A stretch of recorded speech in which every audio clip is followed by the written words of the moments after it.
I'm Johnny Smith. I'm Richard Porter. And this is Smith & Sniff, a podcast in which two friends talk about cars and many other things. Welcome to Smith & Sniff al fresco. Yeah, Smith & Sniff outdoors off the country. It's a beautiful morning. Oh wow, we've got a cold start horse right there. There's a dog. There's a dog that wants us to throw things, and there's a sad horse. Yeah. And we're sitting outside in one of the Sussexes. We're not sure which. Yeah, it's near. It's less than 8 miles from Goodwood FFS. From the Goodwoods is. Yes. I keep wanting to call it the Goodwood Free of Charge, FOC, but it's not. Didn't we?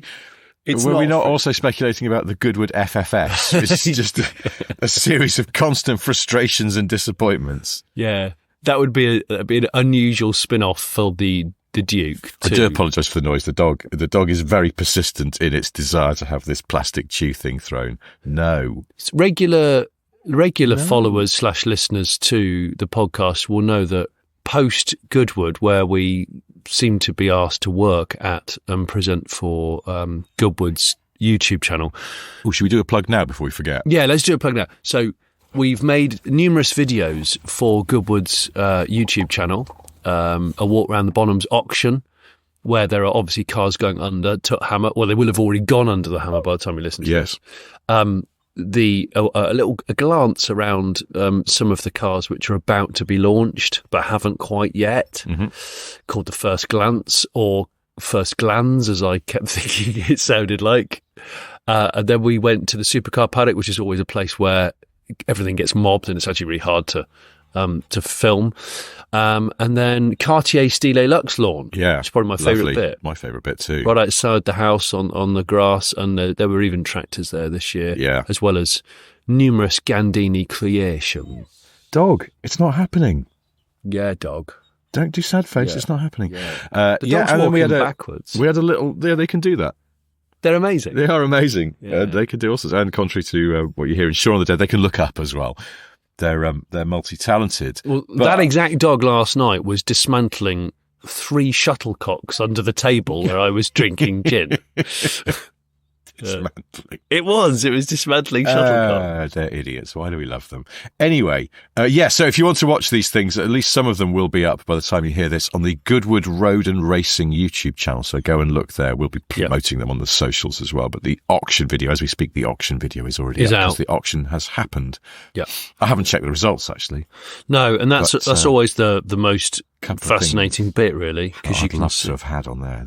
Apparently, that Metro 6R4 Group B car. Apparently, it's sold for under 70 grand. What? I know. No. I need to double check this, but someone messaged me when I cannot believe how cheap that was. Was it no reserve or something? I think it was no reserve. And if you think about like what you're buying, I mean, an actual Group B competition car, I mean, that's lunacy, really.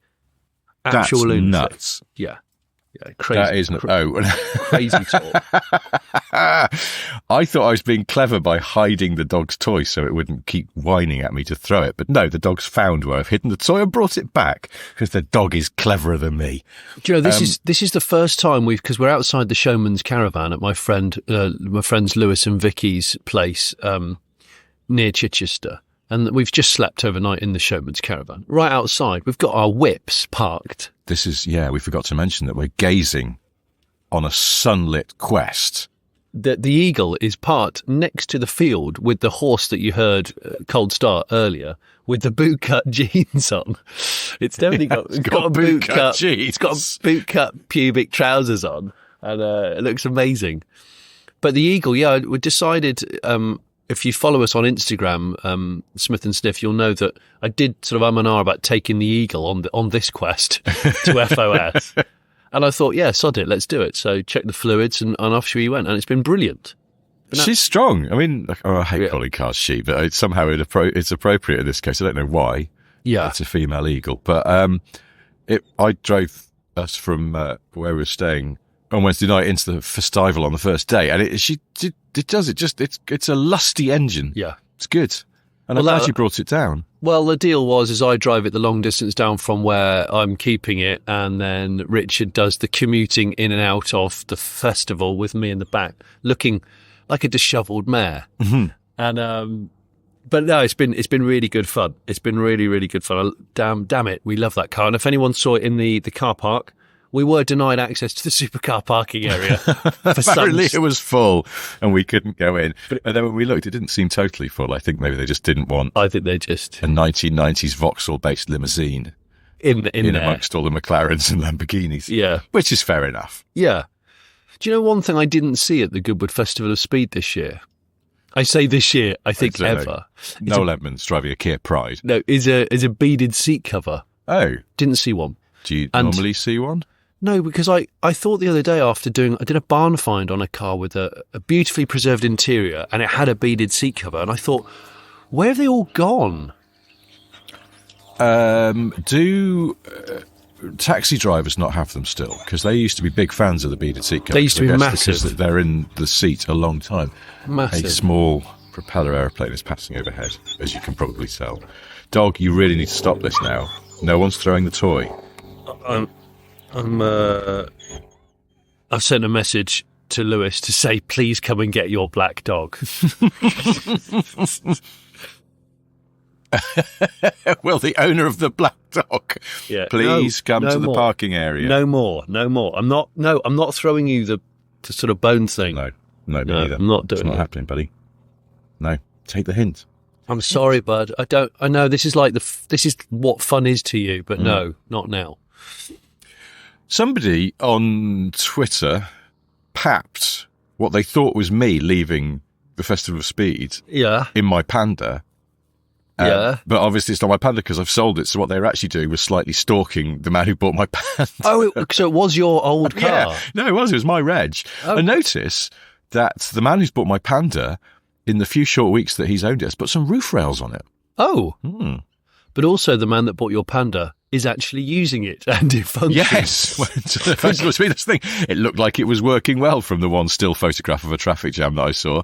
But yeah, he's put some roof rails on it. So, clearly he's taking good care of it. Better care than I took of it, I presume. I'm impressed. Yeah. But anyway, if anyone else sees what they think is my Panda leaving the Festival of Speed, it's not, because I sold it. Yeah.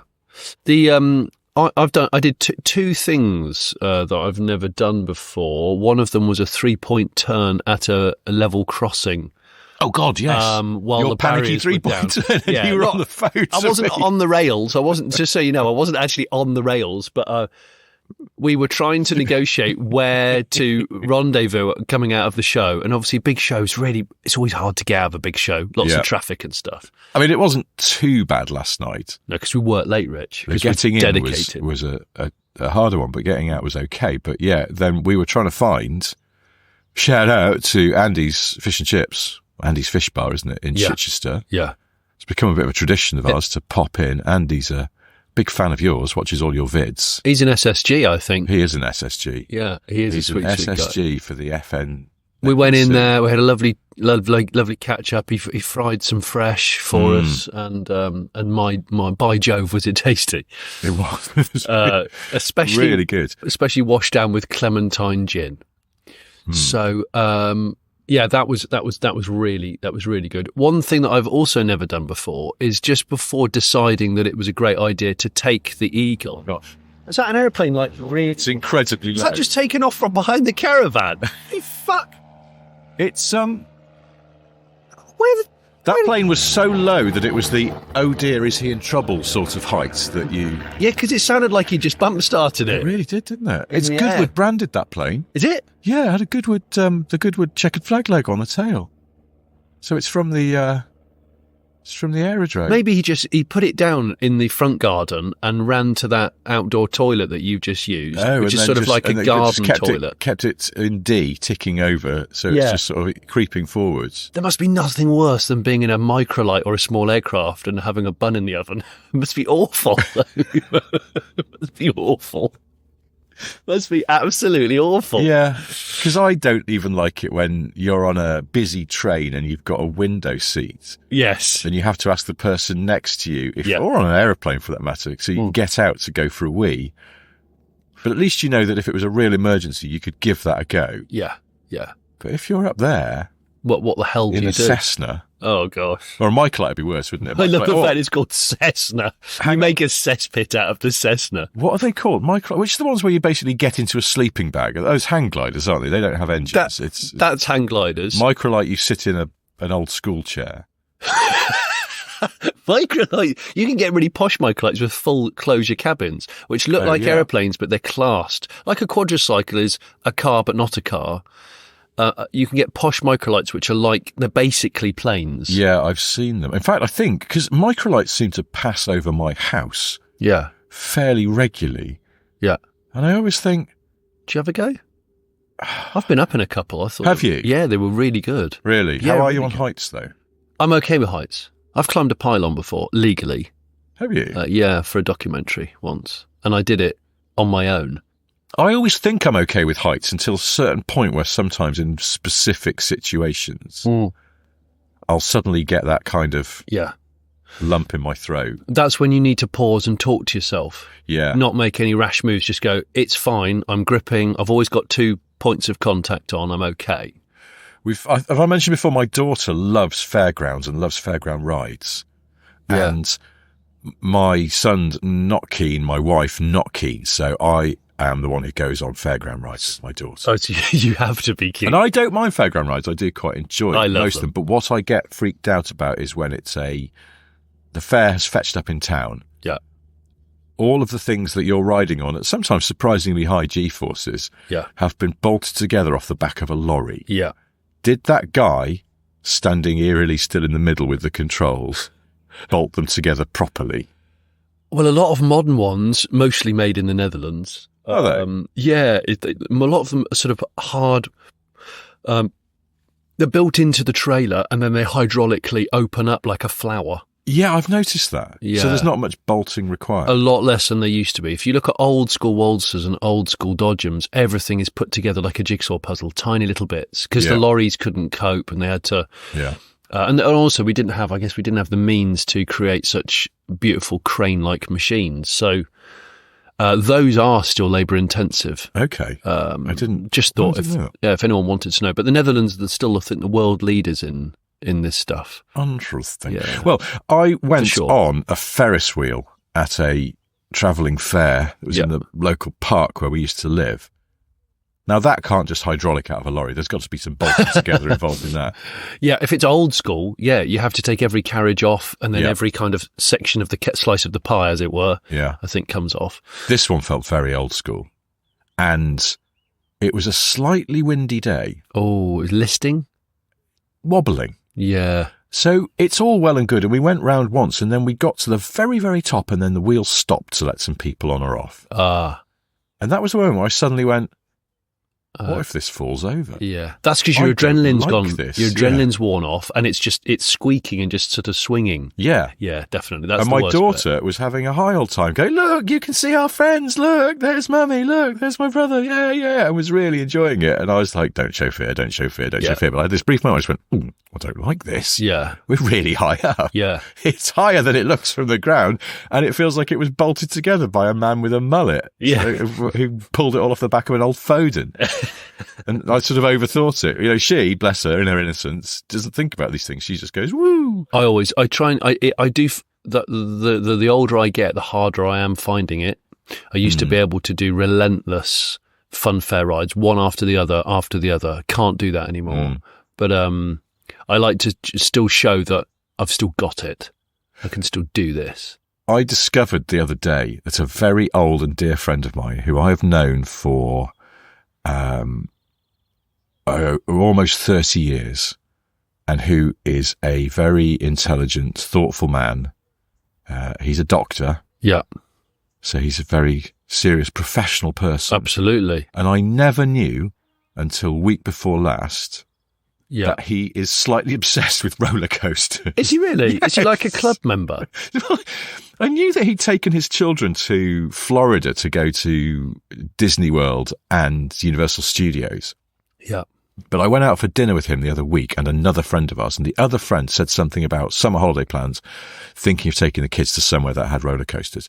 And this other mate suddenly lit up and went, "Oh, you've got to go here, you've got to go here," and pulls his phone out, showing us YouTube videos of roller coasters, which he seemed to have immediate access to, like he'd favorited them. Oh, wow. Just went, "What are you doing?" He went, "I fucking love roller coasters." Yeah, like, I do. I've known you for 3 decades. Yeah. How am I only just finding this out? My dad likes roller coasters as well. I think he's the one that kind of encouraged us to get involved. My brother does not like funfair rides. Really? No. Huh. No, Greg's not down with it. So it's me as the uncle. It's the uncle's duty to get the kids on the scare rides, and he'll cut. Uncle Johnny will come with you. It's fine. So that's what I do. But the other thing that I was going to say that I hadn't done before was when I made the decision and said to you, right, I'm bringing the Quest down to FOS. Yeah. I realised it needed new exhaust rubbers on the back box. Oh, yes. And I bought the rubbers, but I just hadn't got around to actually fitting them. So I got another trombone going overhead. So he's done what the other guy's done. He's like, listen, if you need a poo, so I found a great place. Yeah. There's, those 2 dickheads off that awful podcast. Yeah. Yeah. If you aim it right. At least he's got some height. Yeah, the other one was so damn low. Really alarmingly low. I thought, imagine if he clipped the Quest with his landing wheel. So about 20 minutes before leaving to come down to the Festival of Speed, I packed the car and I was just happened to be wearing light-coloured chinos. Oh yes. And then I put my posh watch on, my more expensive watch, and then it was like, bobbins, I've got to do those exhaust rubbers, which you need like a tent peg puller to stretch them out. It's quite a physical job. But because the Quest is quite high in the ground clearance stakes at the rear, with self-leveling suspension, I didn't need to jack it up or anything. But I just went down and just started doing it and realised I was wearing chinos. Wearing light trousers and an expensive watch. So I'm like, this is idiotic. And this is where we came up with the idea, a sister show to the Malbec mechanic. Yeah. Who does light maintenance on cars after a couple of glasses of hearty red. Chino Garage. Where potentially oily/greasy tasks are completed by a man in light-coloured casual trousers. Well, you've got to do the standing. Do you reckon that horse is V6 or V8? I think it's a V6 because there's a certain sort of reediness to it. Yeah. Yeah, it's not got the bass. We should explain the horse is sad because the horse is in its paddock next to where we're sitting, but it usually has 2 mates. Yeah. And its mates have gone away for the weekend. They've gone away to a horse show for the weekend. But he wasn't invited. He wasn't asked, and so he's sad. So we're going to cut the horse a little bit of slack and maybe go over and pat its nose later. It's in really good condition. It knows that we're talking about it. He does, doesn't he? I like the fact that we arrived, we got out, the horse was leaning its head over the fence last night, and you immediately said to your friend Lewis, "Richard's scared!" Because of my general wariness around horses. You're wary. I'm probably more wary around dogs, I think. I reckon, you see, I have been bitten by a horse. Yeah. And I have been bitten by a dog, I suppose. Yeah. I've been bitten by my own dog once, by accident, admittedly, but, Yeah, I've been bitten. Anyway, what was Chino? But then also, when we were wandering around Goodwood yesterday, we were talking about maybe another spin-off show called Chino Kitchen with Chino de Campo. Oh, Chino de Campo. Where he's always cooking a really spluttery tomato-based dish, like a curry or something, or a spaghetti bolognese sauce. He's forgotten his apron. And he's got light-coloured chinos on. He's like, okay, there we go. It's almost, Oh, no, he's got some Jackson Pollock ghee action on the crotch area. But he has to keep saying to people, that's just from where I've cooked earlier. Yeah. That's not. He pours himself. Then he invites his guest, when he's finished cooking, is always the Malbec mechanic, who's brought round. Oh, he's brought over a lovely bottle of his favourite tipple from Argentina. Chino pours a glass, but there's actually a bit of runoff down the side of the glass. Oh, no. These are going to have to go in the bin now. He's got one of those old metal toolboxes, like that sort of your grandpa always had. Yeah. And he keeps at least 2 bottles in there. So he's got one in the lower drawer, one in the top drawer. Oh, I see. But it looks like your granddad's old toolbox, but he's actually had it lined so it's temperature controlled to keep the wine from spoiling. What Yes, you can leave it in direct sunlight when you're, I don't know, doing the back box on a Senator. Yeah. But you know the Malbec's safe. It won't get too hot or too cold. It's okay. Yeah, that's actually pretty cool. The Malbec mechanic. There's some kind of logo I can see there with like 2 intertwined M's on a wine bottle. I'd like it very much. And maybe that's what next year's Goodwood Festival of Speed needs. Just the you got the Cartier lawn. We could have the Malbec mechanic hospitality area, where we've decided, with no formal training, he's decided to take apart the 917 Porsche Le Mans engine. Yeah. And he's just going to see what he can do with it. 1.5 bottles in. I can't make hide nor hair of this part. I think it's something to do with the crank. So I'm just going to have a big glass of thinking juice and see what comes up. Meanwhile, a lot of German historians are just sweating, weeping, almost crying in the background, but they're not allowed to touch what the man is doing while he's in action. We haven't actually talked about anything at the show. Yeah. Of the festival.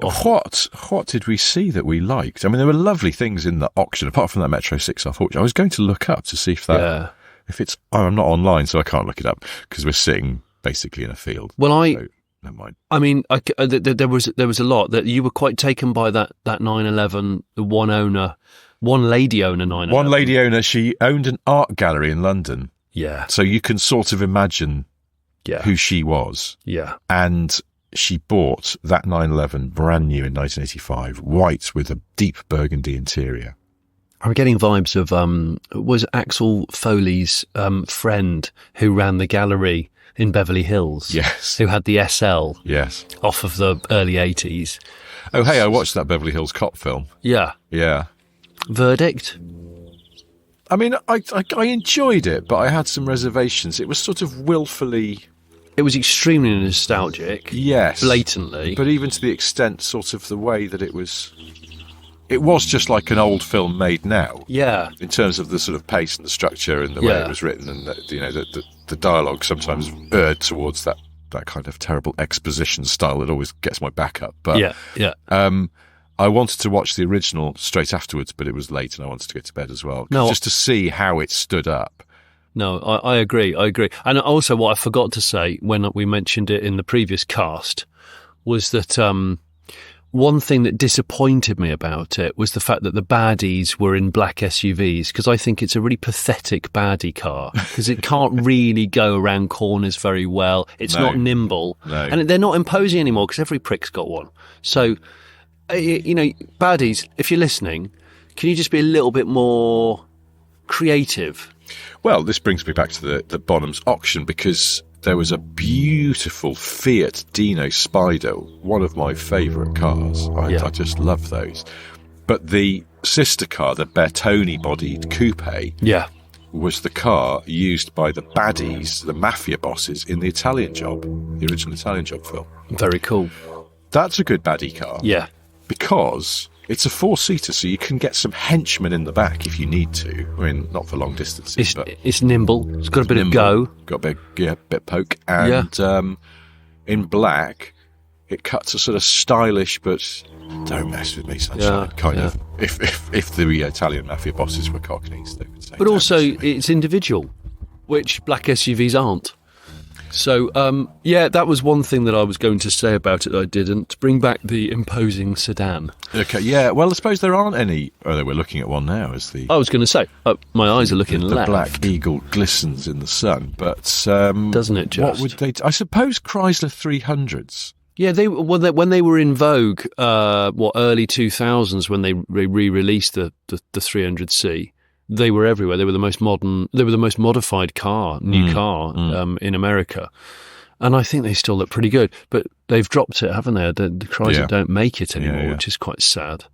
I blooming loved mine. I was only talking to someone. Have they actually stopped, or are they about to stop? I can't remember. I think they might have, because the Challenger is sort of... I forget if production has actually stopped yet. I'm not sure it has, but I think it's sold out. It's about to, and the Chally, the very last one, I can't keep up with all the demons and the red eyes and the, I mean, they should just call it like the hard, fast bastard or something. I think the run out model is called the Brown Eye, Yeah. What, black eye? The black eye. I think we should have got These the black both reflecting things that sort of speak to the character of the car. In other words, look, I'm going to punch you really hard. You're going to go down. Yeah. And when you come around, you'll realise that you've never been in a more powerful car. And that's the selling pitch. There we go. Done. Car. What did we see? What else did we see? Foz, as some people. Well, call it. let's start with the fact that we managed to legally commandeer an Art Deco era looking golf buggy, which is from. They're I think they're unique to Goodwood, the golf course. They've got these mad buggies which look like woody wagons with kind of domed bonnets. What a bloody light aircraft toss. I just realised it's a Saturday, isn't it? This is nothing to do with the Festival of Speed. No, this is it's just people having lessons. Retired dentists going for a little drive about in their plays. Yeah. The aerodrome at Goodwood. Find it really annoying. I don't think you knew that when we fetched up, and the first thing we did was went to the Bonham's auction to film our walkabout. Yeah. And there was a little bar in the corner that was serving coffees and things. Yeah, you ran over there and got some. I was desperate for coffee. I went over there. It was being run by these really lovely ladies who ran the hospitality at the aerodrome building at members meeting. Oh. Who started me on the inexorable path to massive drunkenness, which led to that podcast we did with Greg James. Oh. But it was they were the two ladies who were there. They were the ones who I said, oh, actually, I'll have a glass of that. And then they just kept plying me with wine for the rest of the afternoon. Well, you said glass. They heard jerry can. Yes. Did they? That's what it was. Goblets. Yes. So I walked over to get coffee. And they went, oh, hello again. In a way that was like, I hope he's not going to ask for... Yeah, they were like, we remember you. We talked about you for several weeks afterwards. A bucket of Sauvignon Blanc at this time. That tall, ruddy-faced man. Yeah. Well, I'm only ruddy-faced on the video. Yeah. If you've not seen it yet, go and watch our Festival of Speed Bonham's Auction walk-around and notice that due to the grade, you know, the way that in post-production you can tweak the colours... The filters. On a video... There's an unusual grade going on, and I don't know how this is possible, except that I guess they're doing they've done something with one side of, I guess, the green. I think it's because it's in a, for want of a better term, it's like in a posh wedding marquee, and I think the light filtering through the canvas. Very diffuse light, but you look like you've got jaundice. Yeah, a few people have said, Johnny's got jaundice, he's looking very yellow. And I'm like, okay, right. Yellow, but I look worse. I look like I've got well-documented high blood pressure issues, but I've decided to run the London Marathon. Anyway. But doing like that bloke did you see that guy who had a glass of wine every mile? Oh my gosh, it was amazing. I've done that, but every glass of wine is the heaviest red I could find. Oh, like 15%, almost sherry. Yeah. So maybe port. I've had a pint of port every mile. Oh, God. And that's how ruddy I look in some of the shots. Oh, and it's contrasted with how very wan and ill you look in some of the shots. And I can't figure out how that's happened. Anyway, so go and... I'm not ill, just so everyone knows. Neither of us are ill. We're okay. No. And we weren't drinking. No. We were drinking water to keep hydrated. So before we leave the auction area, we saw Vigilante Bibendum, which you started the video with. He's got a crowbar. He's got a crowbar in his hand, and he's not flipping happy, is he? Harry Brown Bibendum. Honestly, looking really tooled up and nasty, and non-smiling. But we both loved the Facile Vega because it was quite cheap, and I know that it probably needs some resto. But hey, I just want to be able to say at some point in my life that I own a Facile Vega. All right, fast forward a year. That's good. Yeah. That's what my Facile would sound like on... Oh, that's the starter motor of your Facile. Yes. No, okay, so it's a year from now, or thereabouts. I'm facilitating the Vega. You're back at the Festival of Speed. Someone comes up and goes, hey, Johnny, I love your videos. What are you driving now? Yeah, hi. Oh, you haven't said hi yet, sorry. I go, I've recently... chased down and found a car which I've been looking for some time, and it's got enormous provenance. It's a Facile Vega. Facile Vega. Or because it would almost certainly be a 60s Facile Vega. So I'd say it would be. Well, actually, the car I've just procured is a Facile Vega. Before we forget, and since we're sort of on the topic of people coming over, we should say thank you and hi again to all the people who came over and said hello. Yeah. And particularly shouted. to a chap, and I'm sorry I didn't get his name, who gave us a pair of exquisite and thoughtful gifts. Oh, yeah. A Renault keyring for you from the Six-tooth Renault keyring. The diamond's ever so slightly more intricate. Exquisite detail. And a British Leyland Motorsports badge. Pin badge, yeah. Pin badge, like you could put on your lapel from, I guess, the 70s. 70. It looks so nice on your blazer, Richard. Blazer. Absolutely wondrous. No, Max. Yeah, that was really thoughtful, but lots of people, and I particularly enjoyed, there was a man who shouted sport at quite incredible volume from about He did. 5, maybe 10 metres away, scared the living crap out of me. Well, it was louder than those AMG. Yeah, we were in the bloody paddock with all these racing engines ticking over, and still, from a surprising distance away, Sports. He turned out, him and his partner turned out to be sweet, sweet people. Yeah. SSPs. Yeah, they did. But also, I enjoyed when we were up in the performance parking area yesterday, as we were driving away on the Art Deco golf buggy. Yeah. A chap went, "Is it from the 60s?" at a distance. And I was able to shout back, "It was a different time." When the second day, the weather it had rained overnight, so it was a little bit soft underfoot in the car park. Yes, I decided to park my brand new bright white trainers because they were always a high risk strategy. Rich unboxed them about 5 hours before going out into honestly, Quagmire. if you the first time I wore those trainers, I bought them the day before, and I wore them for the first time on the morning of the first day of Festival of Speed, when it was actually quite dry and dusty. Yeah, which was okay. Second day going in, I was in the Eagle, and I decided there are a few people walking in. And there was quite a smooth, but slithery and muddy run up. I just kicked the Eagle down.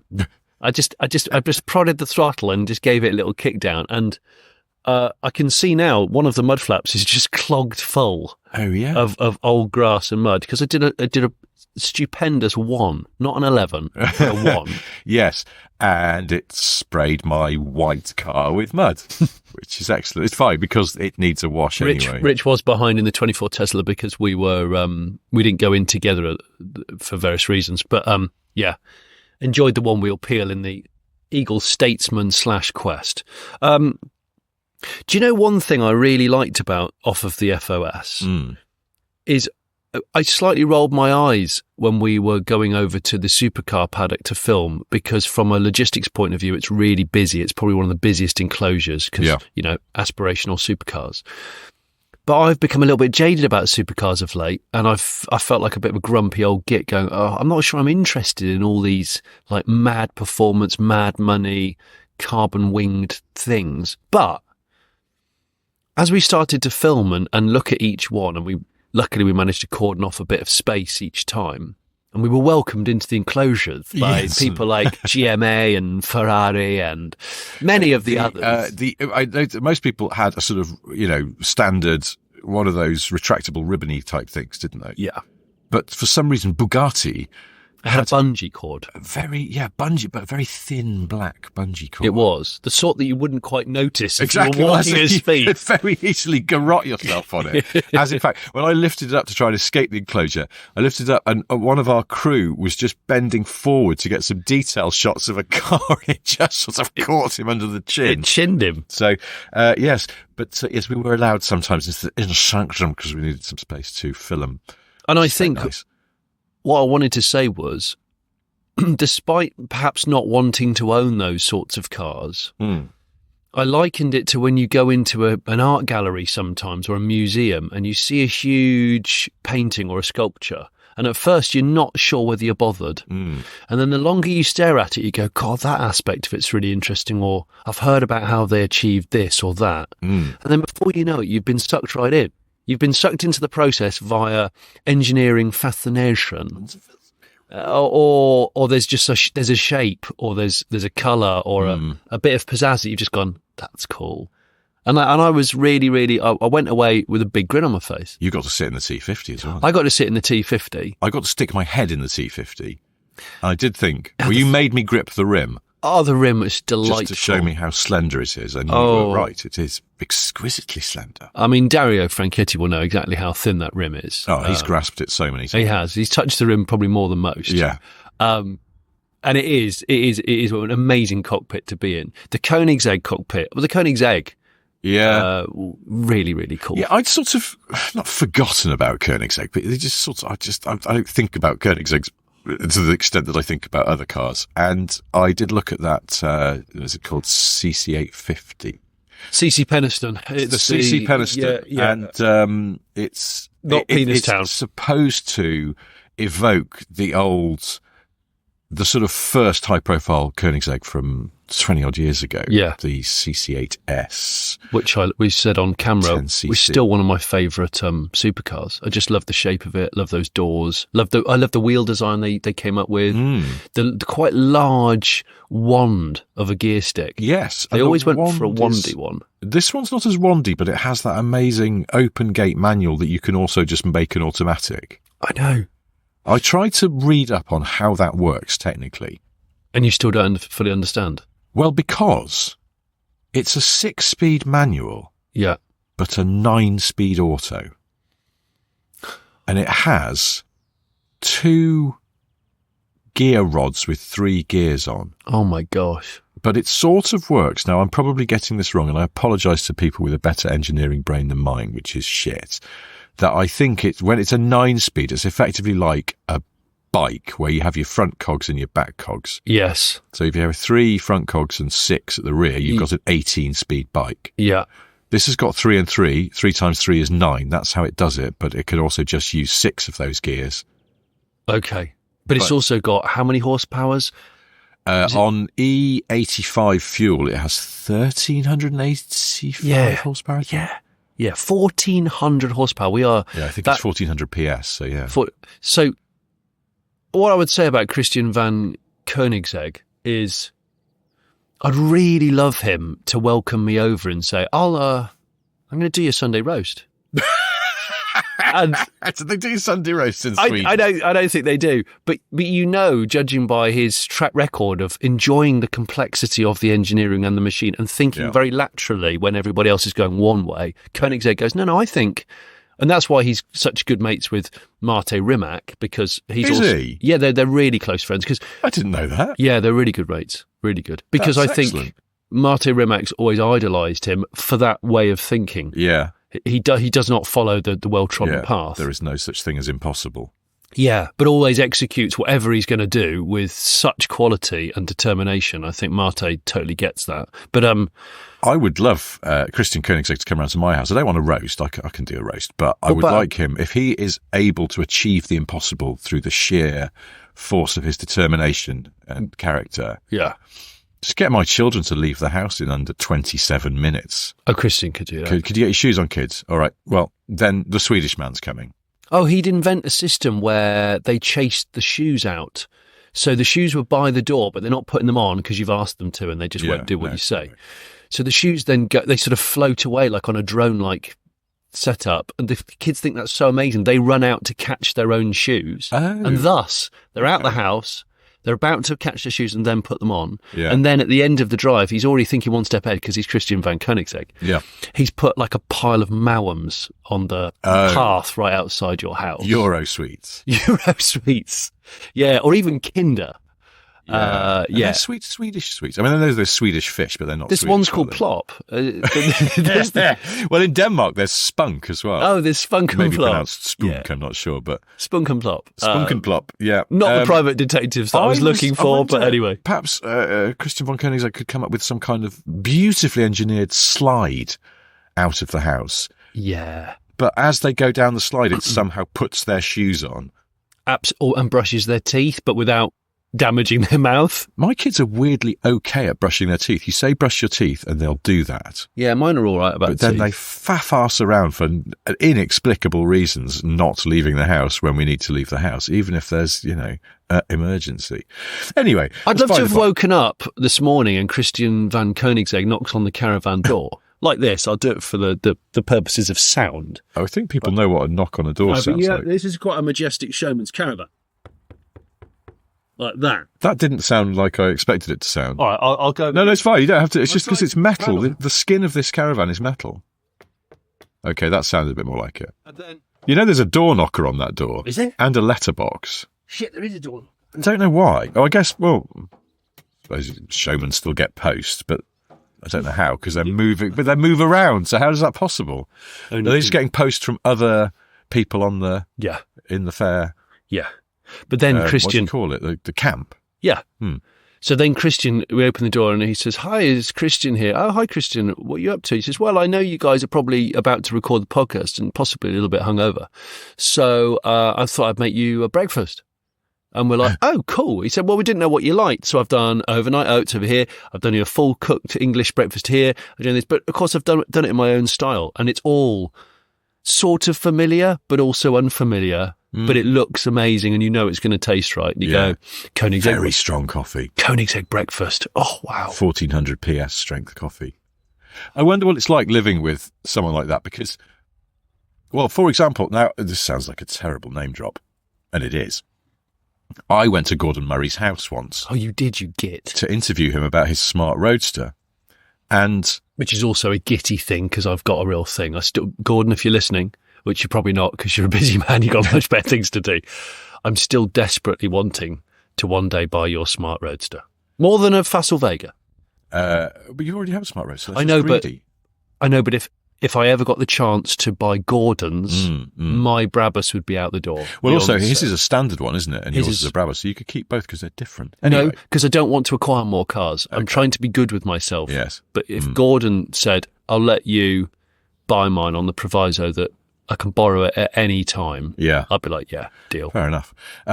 Well, no, so I went to Gordon Murray's house, Clang, and in his house, he's got this room, which I think he had his jukebox in. It's sort of not a circular room. It might have been octagonal, like a little sitting room. And it had these almost like flying buttresses that went up to the roof, wooden. And as they came down onto the wall, they ended, I can't remember if they were straight cut off horizontal surface or an angle. But anyway, they had little LED downlighters inset into them that you couldn't really see until they were on. And it was a beautiful detail, and he designed this himself and spec'd it all. Blimmin' heck. He just went, that level of detail extending throughout your life is... Where'd you get the energy from? Well, exactly. But then also, it's just, I think that's a certain temperament, isn't it? I also, this is a slight name drop, went to the old Singer cars base in...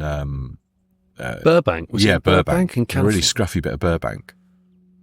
And Rob Dickinson, Mr. Singer, SSG, he had just bought, I think he treated himself as a birthday present because he'd had a big birthday, to a beautiful 993, 911, red one. And he just got it, and he'd driven it into work that morning, and he'd got his guys, he'd got it up on the ramp, on the lift, just so that they could give it a little going over. And as we walked round the front of it, he saw on the underside of the front bumper a scuff. It had scuffed the paint off. And he looked at it and he went, "Oh, fuck, I knew it." And he was so annoyed. Really? Yeah, and he's like, "I'm going to have to get that sorted out now. Oh, I hate that. Yeah, I'm going to have to get that repainted." He's like, but when the car was back down on the ground, you would never see it. But that is his level of attention to detail. He couldn't live with a car knowing there was a hidden scuff. But these guys and ladies out there that run businesses or invent things or do what they just do what they do, they couldn't do what they do without that obsession. No, I suppose. That's what they do. Yeah. That's why those vehicles exist and those inventions exist. So, you find it humbling, though, because I just go, I'm not that person. I'm far too lazy. Yeah, well, just when you think you're a bit of a perfectionist about something, you go, "Oh, no, actually, I'm not compared to these people. Not a chance." No. Well, I mean, everyone's heard this podcast, haven't they? I think they know where we sit on the level of perfectionist scale. Talking of which, when we woke up in the Airbnb, which was strewn with sort of pretend driftwood and seagull ornaments. It was within easy walking distance of the sea, so naturally everything was made of faux driftwood and painted sort of dusty off blue. And there were gulls on the roof, like chanting gang songs. Real girls. It was a very lovely Airbnb. It was, but it did conform to our well-known theory that if you have any rental property within 10 miles of the sea, it has to be heavily nautically, which is still seems odd to us. But anyway, you went out to get some coffee, and then you messaged me to say while you were grabbing some coffee, the shop was playing Highway to the Danger Zone. It was a small Tesco. Yeah. And as I walked in, I went, I know that guitar intro. And they were playing Highway to the Danger Zone. And while I waited for one of those machines to dribble out a couple of coffees, it was a delightful, but slightly sort of, for early in the morning in a small Tesco in a coastal town, an unusual choice of music. Well, yeah. But somehow inspiring for the day ahead. Well, you came back to the house humming it. Wearing aviator sunglasses. Stolen from somewhere. Yeah. And a flight suit. But I thought you, as you were coming through the door singing it, I thought you were singing Byway to the Danger Zone. Well, I probably was, yeah. Yeah. Because I thought you were making it a little bit, you were playing it down. So it's not that dangerous. Yeah. Not really. I was actually singing Harry Seacombe's Highway to the Danger Zone, where an affable Welshman in an anorak stands outside Conwy Castle, but then announces that he's going to do a bungee jump or something while singing a hymn. Harry Seacombe. Byway to the Danger Zone. What about sort of Green Lane to the Danger Zone, or Bridle Path to the Danger Zone? Bridle Way to the Danger Zone. Well, Kenny could have explored these other. Bridle Way to the. No, the horse doesn't. like that. Well, that's. In fact, that's angered the horse. No, because that knows that the Bridle Way could contain. Oh, you've mentioned Bridle Way. Yeah, it's a horse. It flipping knows. Oh shit! That's the equivalent of saying walkies to a dog. Yeah, Bridle Way to the Danger Zone. Fuck. It's a thing. It's actually a thing.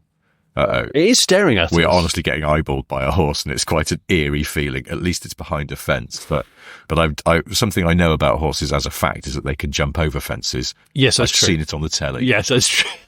Although, can it jump because it's wearing boot-cut legs?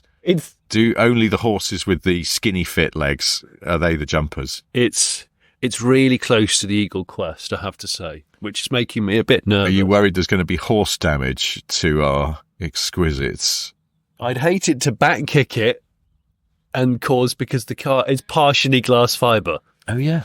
I like the fact that last night your friend Lewis was he was scoffing a little at the limousine, but then when he tried to guess how much it was, his starting estimate was sort of in the 10 grand. I know. And I think he was secretly quite impressed when we told him it was 2 grand. I think he was very impressed, but I also think he'd been drinking many units. So I think maybe as soon as he said 10 grand, he thought that's a silly starting point. Now, one of my other highlights off of the Goodwood of the Speeds. Should we explain that we spent the whole of the time we were there adding needless S's to things? Yeah, because there's some people out there that do that. Well, it occurred to me, I was in Marks and Spencer the other week, and I suddenly remembered, and I feel like you don't hear this anymore, that people, probably of a certain generation, would go, well, if you just want a nice, well-made shirt, go to Marks's. Get down to Marks's. That's right. But then I realised it is a kind of adding. It is people go, oh yeah, no, I used to watch the F1 in the 90s. My favourite driver was old Damien Hills. Yeah, it is. You just add S's. Add S's. Yeah. So we've been going around, we're at the old Goodwood's. Yeah, Goodwood's. The Duke of Richmond's is. Yeah, of course. I went down and I look at the Alpines. They're French. They're quite fast and like narrow and that. I like them. Sometimes you get to see Jackie Stewart's or Mansell's about. Mansell's, he's around. And Le Mans winner Derek Bells. He's about the place. Yes, Derek Whiskey. Yes, he's about. Yeah, so people just add. They just add the S, the apostrophe S, or apostrophe S apostrophe. Yes. Derek Bells is a sweet guy, but no, there was some fab cars going up the hill. Mad Mike, the drifting guy. Oh yeah, we were there when he had just gone out and done a demo, I think, and was bringing the car in. and I was just in the crowd where it was sat there waiting to be waved back into the paddock, and it's a bloody McLaren tub. Yeah. Is it a 620? I can't remember the numbers of McLarens. It might have been. Yeah. A 720. I think it had those backlights. It's hard to tell though, because it's obviously been it's mutated. But it had a rotary, or has, because it's only just been finished and blimmin' flown over from New Zealand. Yeah, because he's a New Zealander. So it's got a rotary engine with the exhausts and the wastegates and stuff coming out where the rear lights of the McLaren were. Yeah. So it's an absolute monster thing. That was a real highlight. More drift cars than ever. Is that was one of those cars that, like, the flywheel? Well, I don't think it has a flywheel of any. Oh, it's like a lot of that. It's like when Alan Partridge shouts "Dan" a lot. Dan. It's when those kind of racing engines, when whoever's doing that will briefly go, "I'm just gonna."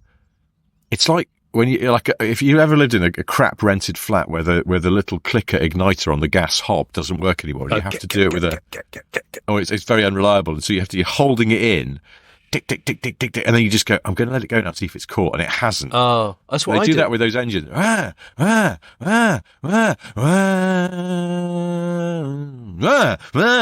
It starts to go again. You go It's the chokeless wonder. Yes. It's So there's been a bit of that. When we were in the supercar paddock, probably one of the coolest cars there was, I mean, I don't know if you class it as a supercar, but sort of, I think you would. It was the Mustang, the GTD. Oh yes. What an I like that a lot. Ford clearly have the passion for the Stang. It's obvious. They always do an amazing job of it. They brought out quite recently, was it the Mustang Strongbow Dark Fruit? Dark Fruits, yeah. I can't remember what it actually entails. It's called the Dark Horse. Yeah, but I can't remember what it actually entails. So I'm secretly hoping the actual horse would pop its head up at that point and go, "What? The Dark Horse? You're talking about me?" And then this GTD thing is phenomenal. Yeah. Not a sporty Golf. No, you were saying GT Daytona is the category in IMSA racing after which it's named, and it's basically a racing car. And it looks amazing. Inboard rear suspension with a viewing panel, so you can see the springs and dampers working. Yeah, beautiful. Yeah, and dry sumped, completely reworked heads, a 5.2 engine, not a 5. I think that thing's just brilliant. No, it looked amazing. I think last I checked, they're being quite coy about how many they're going to make, but it's only a few hundred a year for 2 years. And they've had 7,500 expressions of interest from people. So there's going to be a lot of disappointed buyers. That's going to have some monumental overs on it on the used market, I imagine. I wonder if they'll try and lock people down like they did with the GT. Well, to not sell it, and then they'll get into a legal battle with John Cena again. Oh, is that what they did? Yeah, because he sold his GT out, before you were supposed to, and I don't know if they actually got legal with him. I thought they just went, they just bollocked him, and he went, "I'm incredibly strong, and I could pull your head off." So he just drives a Civic Type R now. Does he? Yeah, I've heard it in several interviews, and he really waxed lyrical about it. He said a lot of people are surprised, that they say you just drive a Honda Civic. It's like, it's so much more than that. It does everything I want it to do. It's really roomy. He said it's fast. It's affordable. So I was like, actually, this John Cena character sounds quite rational. Yeah. I've heard him being interviewed and always thought that he's a man we could do business with. Did he at any point in an interview say, "I've never seen a rev counter do what it did"? I was hoping he would. I was also hoping, and I don't know, because the Goodwood Festival of Speed is still going on as we sit here in this field next to a horse with flares. But the Honda stand, impressive. Yes. The Honda stand, I think it's celebrating 60 years of racing, 1964. Yeah. So you've got old school NSXs on display, but you've also got deep breath. Prelude, it was on display, old one to the left, new one to the right, scarce details, don't really know what it's got under the bonnet, but we know it's going to be quick as fuck, yeah. Some are saying, like, this bitch's got nuclear power or some shit, uranium going on in it. Don't even know if it's a 2.2. It's bound, like, it wasn't going up the hill because we know, like, the Duke and the others there, they would get pissed big time because, like, be quicker than all open wheel, slick tyre shit going on. It would blitz all of it. That McMurtry spearfishing, that would get blitzed, yeah. It wouldn't, if you even seen it, it would just be like a red, like, streak, like a laser pointer going right there. You know? Fuck, what was that, man? What was that shit? I tell you what that was. That was the Prelude, yeah. Not fucking about. It's gone, mate. It's gone. So, what we did discover about that Prelude that's on display. Why have I started saying Prelude? Why has everyone started saying Prelude? Because it's so confusing. I have to say, I love the fact that the Honda have brought it back, and they've brought the name back, obviously, being worn by a car of the same genre. It is a two-door coupe. It's not going up the hill because they don't want to show off the interior. No. So they've heavily tinted all the windows. Yeah. It looked to me like that car on display, that red one, was a proper car. Yeah, it's not just a model. It looked like a proper car. It had suspension and brakes and everything and windscreen washers. And the weird thing was, though, because the windscreen is deeply tinted, so you can't see the interior. But when we were making our video, and I was pointing out that it has real normal-sized door mirrors and real normal windscreen wipers, I went to lift up one of the windscreen wipers, and at that point discovered, for reasons I cannot fathom, the wipers seem to be glued down.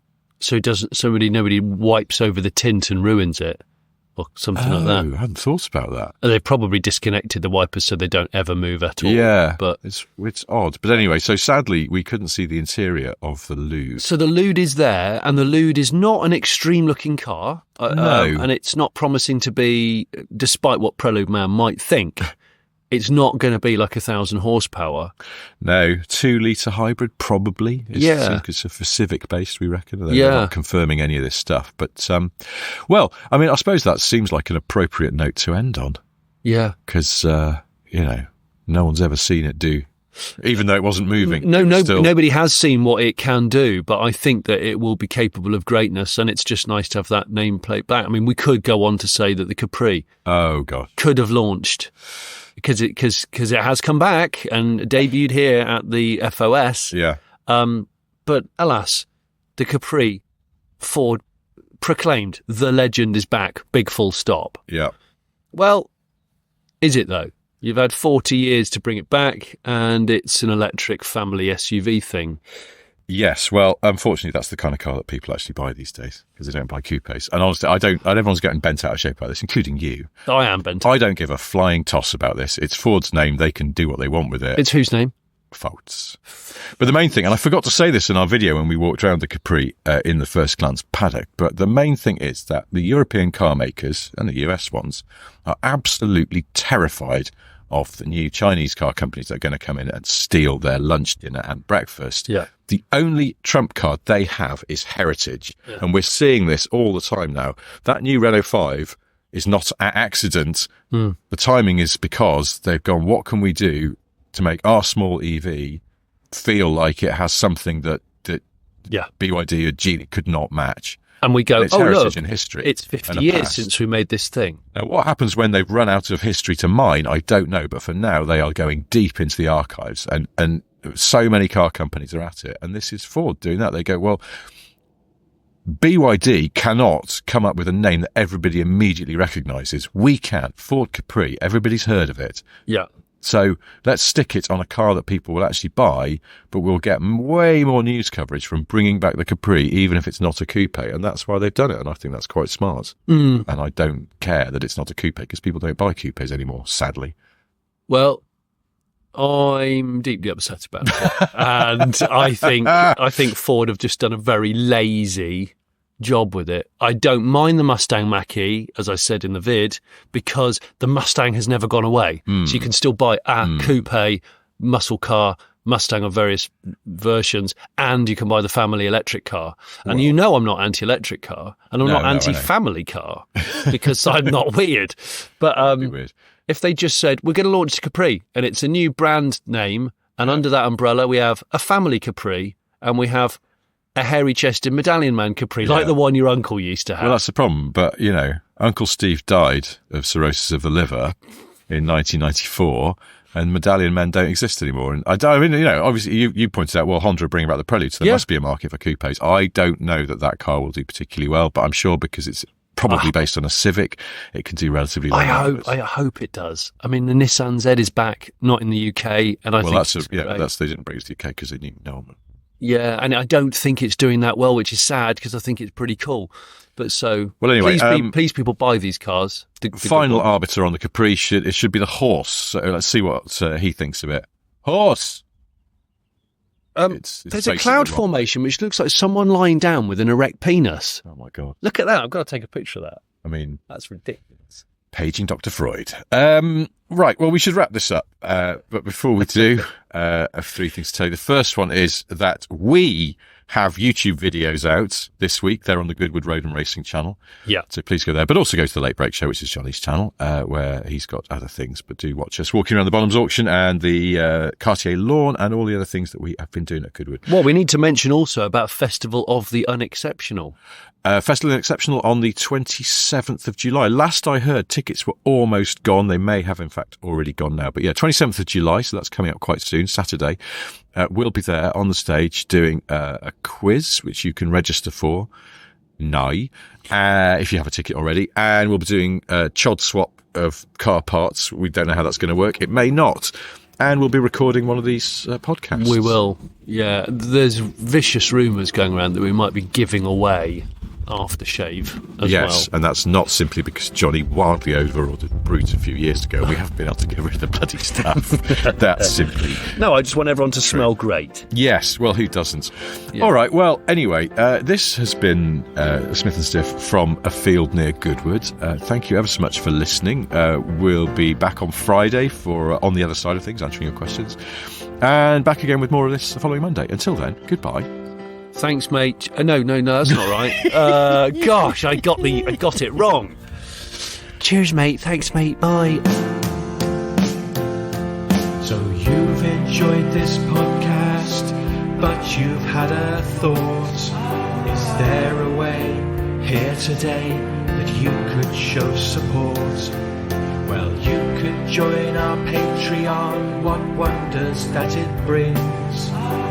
Early shows and extra notes on that side of things. You could buy our merchandise with mugs and hats, but still no ties.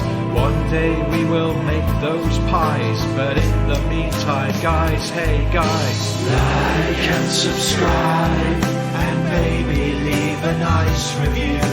Like and subscribe, we know you know just what to do. Like and subscribe, we don't want to take the piss. Like and subscribe, but we were told to ask for this. Like and subscribe. Like and subscribe. Like and subscribe. Like and subscribe.